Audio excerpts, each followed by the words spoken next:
I normally don't get nervous, but I'm nervous right Oh, now. you better stop.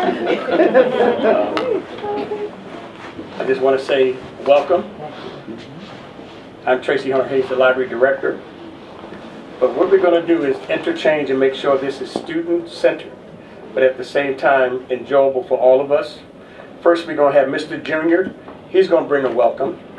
Then we're going to have one of our library faculty, Ms. Carter. She's going to bring a second welcome. And then I'm going to come back for the occasion. But we're going to mix it and have a reading by our Special Collections Librarian and University Archivist, Miss Sherry. And then we're going to have an introduction from Minister Eaton, who will introduce our speaker. Our speaker, of course, is Mr. Travis Sudler. But right after that, if it's okay with you all, we have a gift to present to our president. And then we're going to have a closing moment where we're going to announce the winner of our 11-hour study session. We're going to wrap all of that up in 30 minutes so we can intermingle and go back into society. And finally, we're going to have a reception with food, but we're going to do it very methodically. I saw someone last time with 20 pieces of shrimp on a 4-inch plate. So we're going to make sure that we serve you all because we want this to be a joyous occasion. I'm going to step out of the way. Mr. Junior is going to introduce himself and also bring a welcome. Thank you all for coming. Good morning, everyone. My name is Alamami Conte. I am a junior here at Delaware State University, majoring in psychology and minoring in music. And honestly, I'm just honored to be here. Thank you to Dr. Michoud for having me here. And yes, welcome. Welcome. Thank you.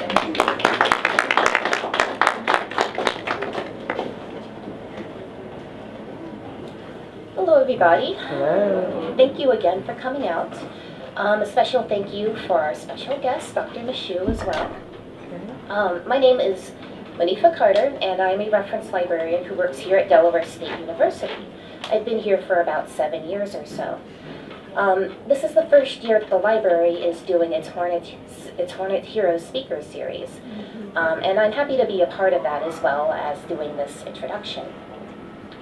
This is basically a series in which we highlight various people and groups in the Delaware State community who have given back to it. And this is going to be our fourth and final speaker of the entire semester. If you have suggestions for other people that we can bring in to do future sessions on, please come up and find us after today's events, or you can track us down at a later date. As mentioned before, there will be food after today's events, and we do have a lot of events lined up. So in the meantime, please sit back, relax, enjoy, and please learn. Thank you.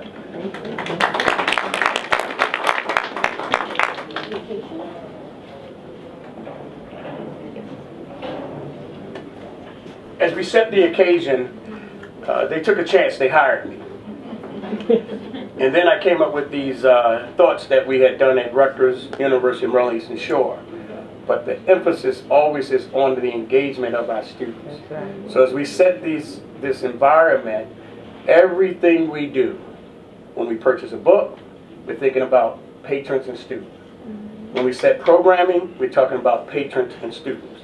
When we're talking about hours, we're talking about patron and students. So whenever you come to the library, we want you to know we are about the business of engaging our students, because they are the ones that will set the tone as they go out into the world. Delaware State has a rich history, but it gets told when the students, those who graduate from here, talk about how wonderful of an experience they have. And it is my commitment that we're going to have students leave and talk about a wonderful library experience. Y'all get that? Because then when they go on to grad school, the workforce, the military, or to lead things, they will talk from a destiny-centered place. Finally, I sent my own son here. They nurtured him. He grew. And then he said to me, "Dad, I want to go back to where I was nurtured." And so I'm grateful that they took a chance to hire me, because now I get the chance to pay back what y'all did for him. Y'all got it? So as I move out of the way, we're going to have a student introduce our speaker. Thank you again.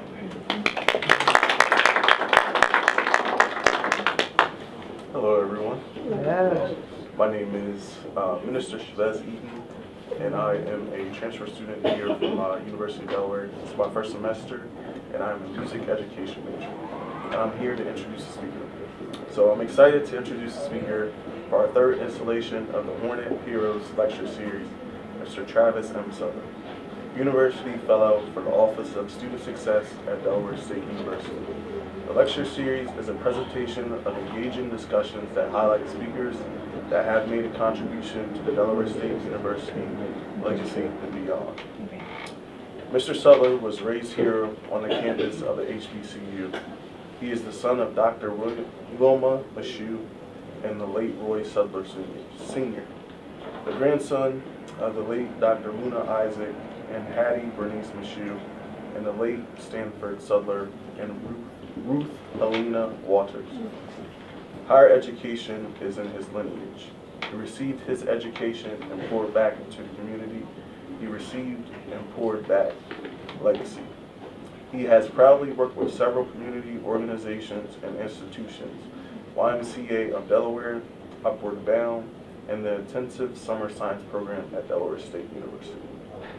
To tie everything together, Mr. Sudler has served as the church incorporator and a trustee officer for the nationally recognized, historically registered Star Hill AME Church in Newton, under the current pastor, Rita Mashu Page.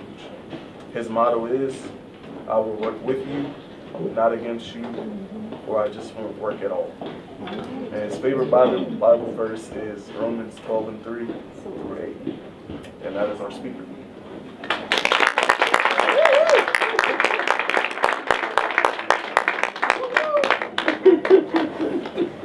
Hey, thank you. I'm not really sure if the mic is working or not, so I'm going to project so that you can hear me regardless. Preach! I'm going to try not to take too long before you, but there's some things that I do need to get out the way.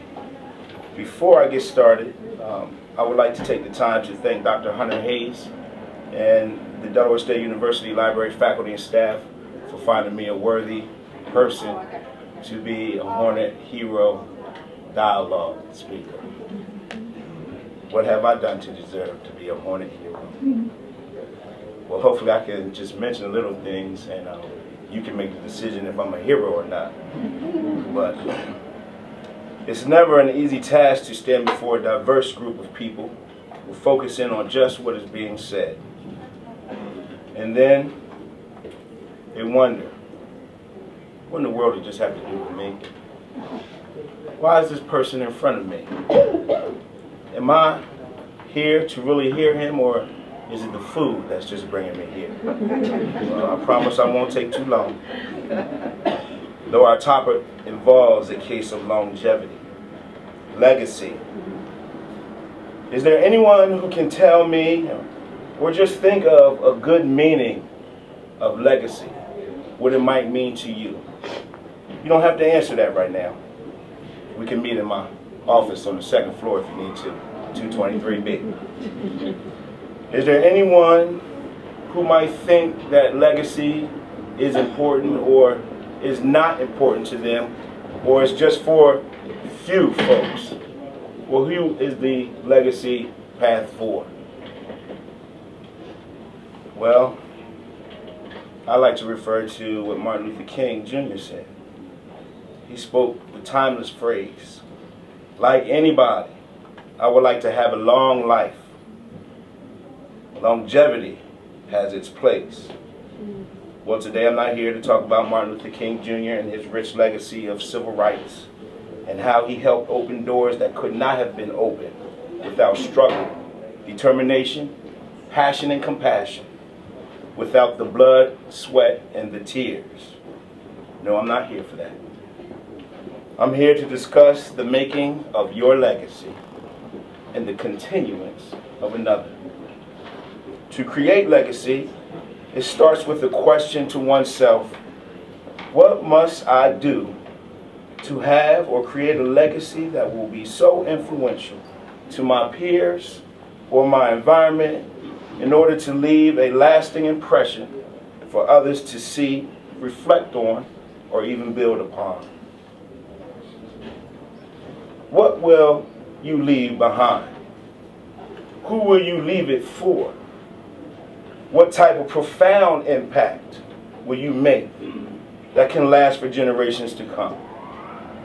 What will be your legacy? Make no mistake about it. To have legacy, you must create the legacy. It comes with doing something that is some sort and has a significance to somebody, the environment, or even to yourself. You see, legacy is determined really by you. You can have a good legacy, or you can have a bad one. It takes courage.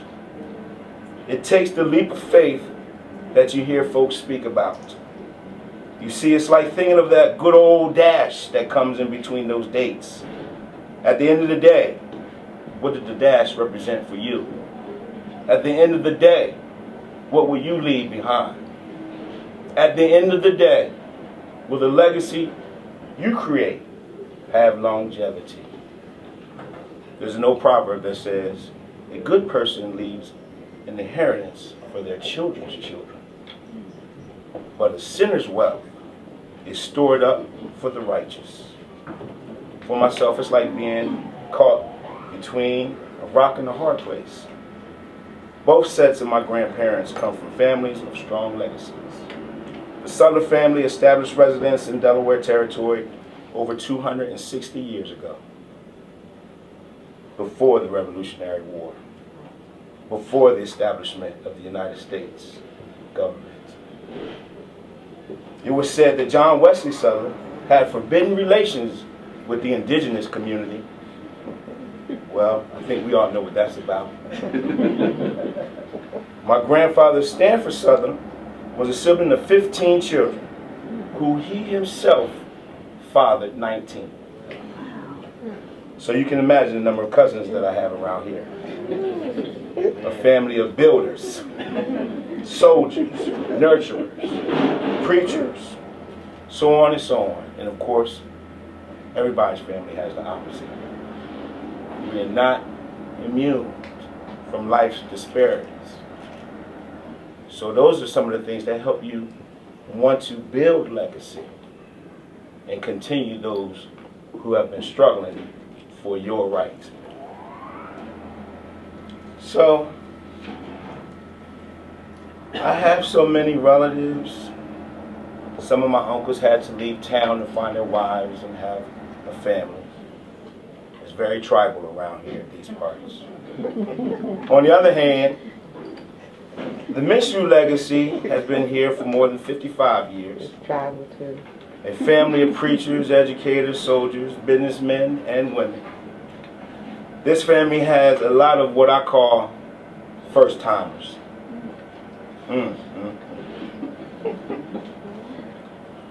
One person was a founding member of the Mid-Eastern Athletic Conference, what we call the MEAC, the conference we play in today.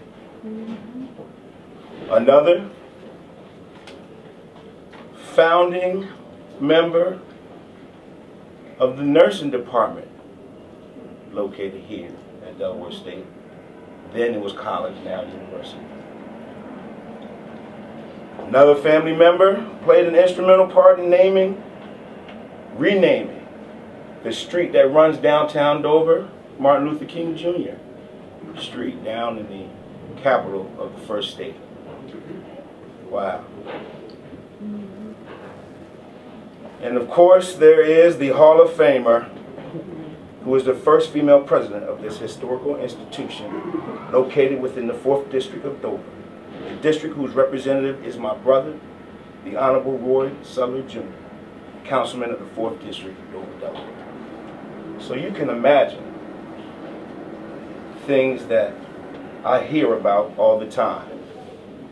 I say I hear about them because I'm not a politician.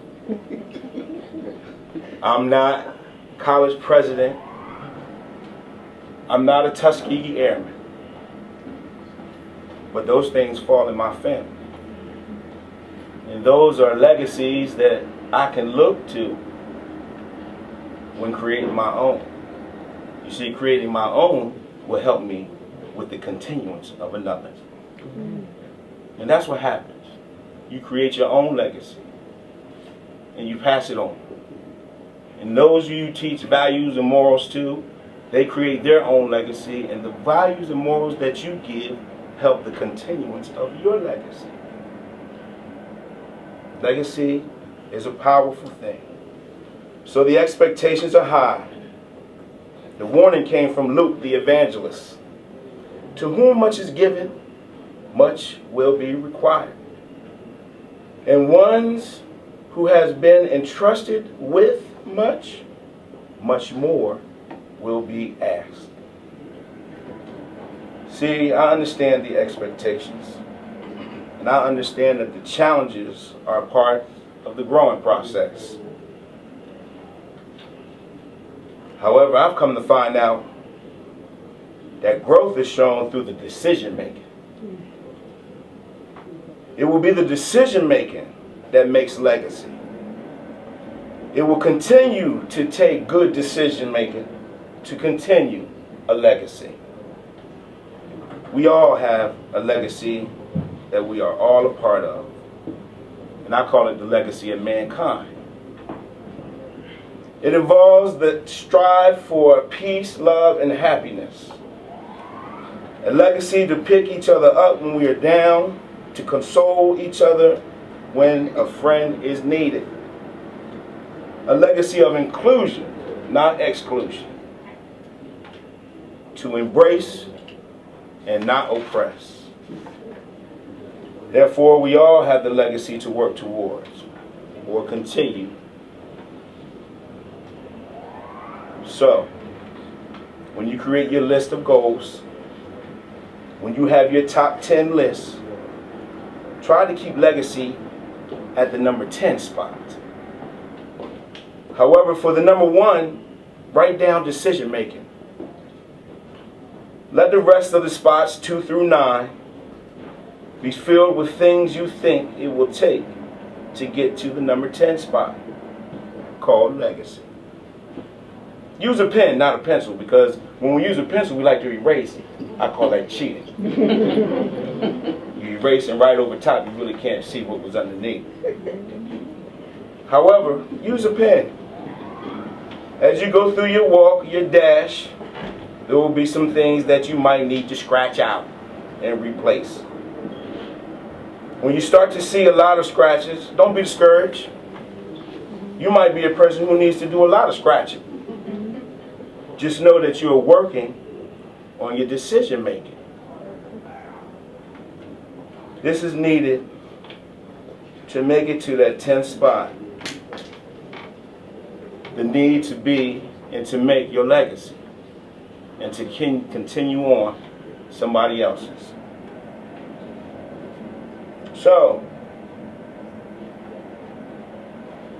things that the legacy involves taking.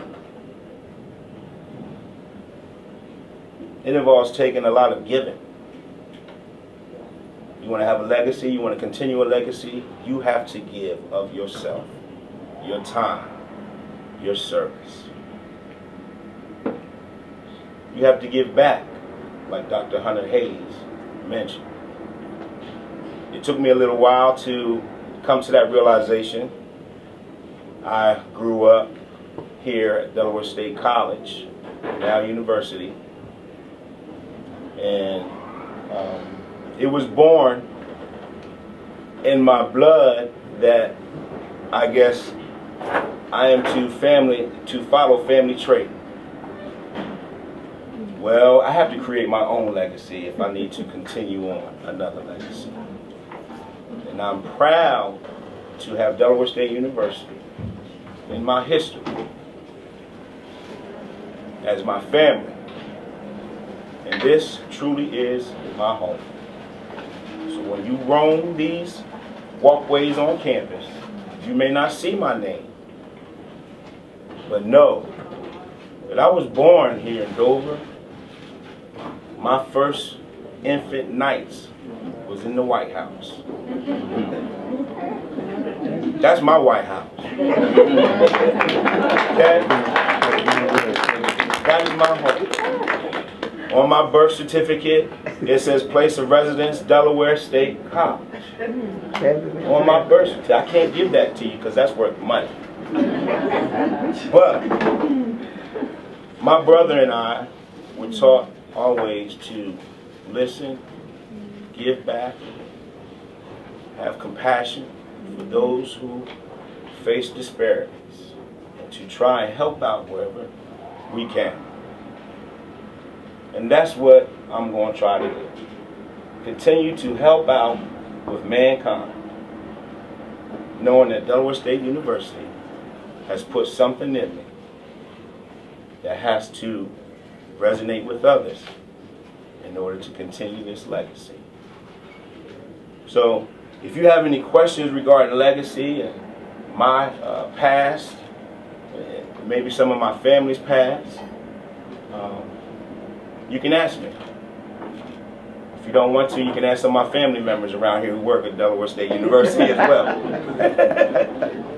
But thank you for allowing me to take this time to share with you some of the thoughts on legacy and some of the things that it will take to continue on this HBCU legacy.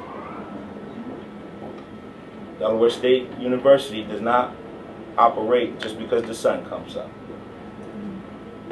It takes giving and giving back. So, I'd like to, because Brother Jones, which is we have history together, he's a former student of mine, and I admire him a lot. He's a veteran, and I thank you for your service. Thank you. But my brother and I wanted to leave something with the college, this institution. I keep calling it college because I was born here. And of course, I just had a birthday, 44 years old. And if you don't mind, Mr. Tony Boyles, if you come up, I'd like to make sure that the university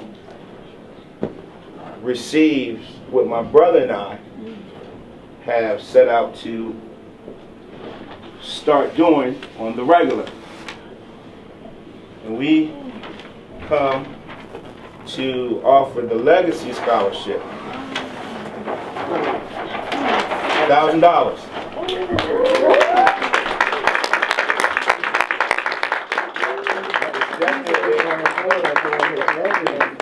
Which we know some student will be worthy of receiving funds for books, fees, whatever it may cost for this college.